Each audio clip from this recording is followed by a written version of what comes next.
తాడేపల్లి పట్టణ పరిధిలోని కేఎల్ రావు colony hosanna church ప్రక్కనే ఉన్న కొండపైన ఈ నెల 2వ తేదీ సాయంత్రం సమయంలో ఒక గుర్తు తెలియని మగ వ్యక్తిని 6 వ్యక్తులు మొహం మీద పిడుగుద్దులు గుద్ది విచక్షణ రహితంగా కర్రలతో దాడి చేసి చంపిన వ్యక్తులను పట్టుకున్నట్టుగా కేసు నమోదు దర్యాప్తులో భాగంగా 3 ముద్దాయిలను అరెస్ట్ చేశారు తాడేపల్లి పోలీసులు. ఈ సందర్భంగా మీడియాతో మాట్లాడుతూ ఈ కేసులో మృతుడు గుర్తు తెలియని వ్యక్తిగా గుర్తించి మృతుడు ఈ నెల 27వ తేదీ సాయంత్రం సుమారు 4:30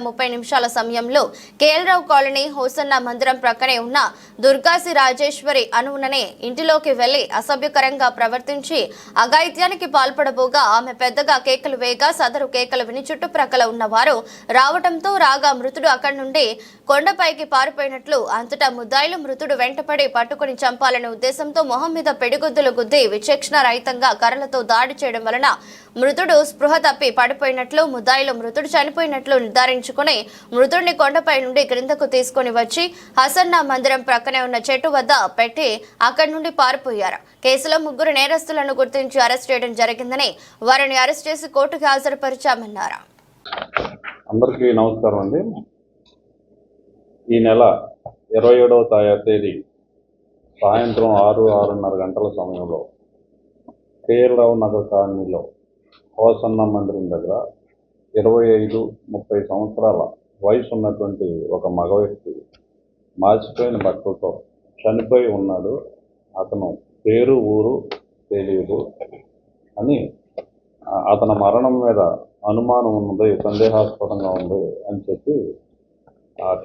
విఆర్ఓ గారు, ఆ ఏరియా విఆర్ఓ గారు ఇచ్చినటువంటి రిపోర్టు మీద తాడేపల్లి పోలీస్ స్టేషన్లో ఒక ఎఫ్ఐఆర్ నమోదైంది.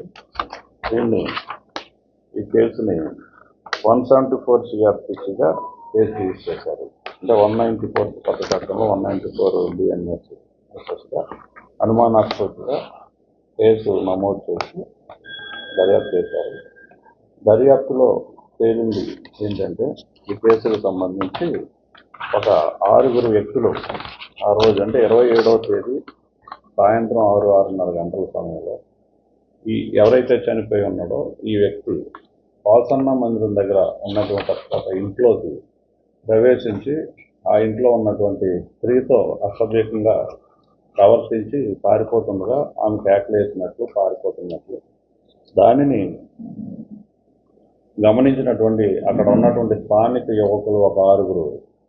అతన్ని వెంబడించి చేతులతో బలంగా ఇష్టారాజ్యంగా పట్టడం వలన ఆ వ్యక్తి చనిపోయినట్లుగా